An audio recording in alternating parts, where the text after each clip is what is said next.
नमस्कार, ये आकाशवाणी शिमला है। अब आप राजकुमारी चंदेल से प्रादेशिक समाचार सुनिए।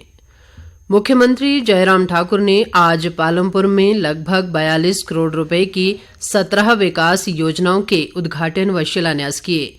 इस मौके पर शहीद बिक्रम बत्रा ग्राउंड में प्रदेश की स्थापना के 75 वर्ष पूरे होने के उपलक्ष्य में आयोजित जनसभा को संबोधित करते हुए मुख्यमंत्री ने पालमपुर में अतिरिक्त जिला व सत्र न्यायाधीश की स्थायी बेंच स्थापित करने और प्राथमिक स्वास्थ्य केंद्र कंडवाड़ी को सामुदायिक स्वास्थ्य केंद्र में स्तरोन्नत करने की घोषणा की।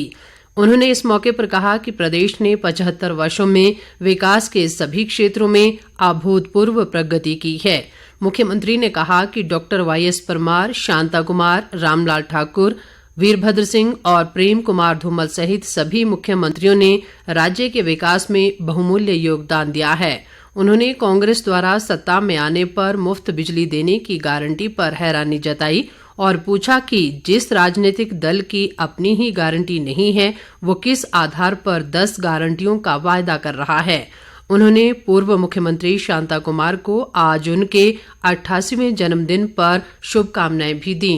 जनजातीय विकास मंत्री रामलाल मारकंडा ने भाजपा मातृशक्ति का आह्वान किया है कि वे आने वाले विधानसभा चुनाव में केंद्र व प्रदेश सरकार की जनहितैषी नीतियों को जनता के बीच लेकर जाएं और पार्टी के मिशन रिपीट को सफल बनाने में अहम भूमिका निभाएं। मारकंडा आज लाहौल स्पीति के उदयपुर में भाजपा महिला मोर्चा के सम्मेलन को संबोधित कर रहे थे।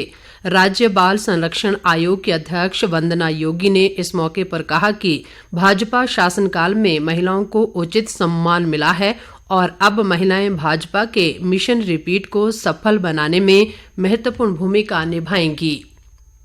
शहरी विकास मंत्री सुरेश भारद्वाज ने कहा है कि प्रदेश सरकार शिमला शहर की सूरत बदलने का हर संभव प्रयास कर रही है। सुरेश भारद्वाज आज टूटीकंडी क्षेत्र के बाग गांव से जिलाधीश कार्यालय तक एचआरटीसी की टैक्सी को हरी झंडी दिखाने के मौके पर बोल रहे थे। उन्होंने कहा कि शिमला शहर में सड़कों को चौड़ा करने, पैदल रास्तों का निर्माण, लिफ्ट, पार्किंग और एस्केलेटर जैसी सुविधाओं का प्राथमिकता के आधार पर निर्माण किया जा रहा है। उन्होंने ये भी कहा कि बाग गांव से परिवहन निगम की टैक्सी सुविधा आरंभ हो जाने से स्थानीय लोगों की लंबे समय से चली आ रही मांग पूरी हो गई है। सामाजिक न्याय व अधिकारिता मंत्री सरवीण चौधरी ने कहा है कि प्रशासन को संवेदनशील व जवाबदेह बनाकर जन समस्याओं का घर द्वार पर ही समाधान करना प्रदेश सरकार की प्राथमिकता है। सरवीण चौधरी आज शाहपुर विधानसभा क्षेत्र की सद्दू पंचायत में आयोजित जनसंवाद कार्यक्रम को संबोधित कर रही थी। उन्होंने कहा कि प्रदेश के लोगों से सीधा संवाद स्थापित कर जन समस्याओं का त्वरित समाधान प्रदेश सरकार के सुशासन का अभिनव उदाहरण है। सरवीण चौधरी ने कहा कि मुख्यमंत्री सेवा संकल्प हेल्पलाइन लोगों की समस्याओं, शिकायतों, मांगों और सुझावों को दर्ज करवाने के लिए काफी लाभदायक सिद्ध हो रही है। बागवानी सचिव अमिताभ अवस्थी ने कहा है कि 1066 करोड़ रुपए की बागवानी विकास परियोजना प्रदेश के ऊंचाई वाले क्षेत्रों में एक नई क्रांति का सूत्रपात कर रही है।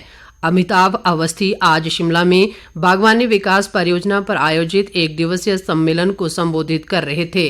इस परियोजना के तहत विशेषकर सेब और गुठलीदार फलों के उत्पादन को बढ़ावा दिया जा रहा है।